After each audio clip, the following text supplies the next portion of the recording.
তোরা দেখো কতগুলো লঙ্কা তুললাম, অনেকগুলো লঙ্কা আছে, এখনো রয়েছে, যেগুলো কাঁচা রয়েছে সেগুলো তুললাম না, ওগুলো আর একদিন, তো একদিনে এত তুলে কি করবো, তাই না? দেখো কতগুলো, কি ভালো লাগছে, লাল লাল একদম। আর এখন দেখো এই যে দুটো পেয়ারা হয়েছে, এই পেয়ারা দুটো তুলবো, কারণ আগের বার পেয়ারাগুলো টাইম মতো তুলিনি তো, সেই পুরো পোকা হয়ে গেছিলো সব পেয়ারাগুলো। দেখো ডাসা দেখে তুললাম এবার।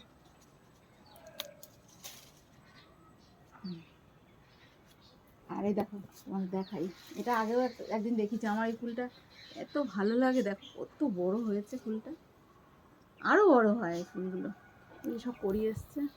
আর ওইখানে দুখানা পদ্ম ফুল হয়ে রয়েছে। তো চলো এবার ফুল তুলবো, আর একটা কাজ করব, গাছের পুঁই শাক কাটবো, চলো। আর এই দেখো বন্ধুরা, ব্ল্যাকবেরি হয়েছে, অনেকগুলো হয়েছে, ব্ল্যাকবেরি না, এগুলো মালবেরি বলে মনে হয়। এই দেখো এটা পেকে গেছে, প্রচুর হয়েছে এই গাছে, প্রচুর হয়, প্রত্যেকবার প্রচুর পাড়া হয়, কিন্তু টবটা আমার পাল্টাতে হবে, কারণ টবটা ছোট হয়ে গেছে, তো ওই জন্য মনে হয় ফলটা কম ধরছে।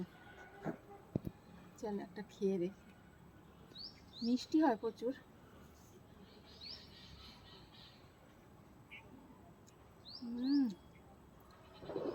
একটু সাইজে বড় হলে ভালো হতো। আর এই যে যেগুলো কাঁচা রয়েছে, এগুলো টক, ভীষণ টক।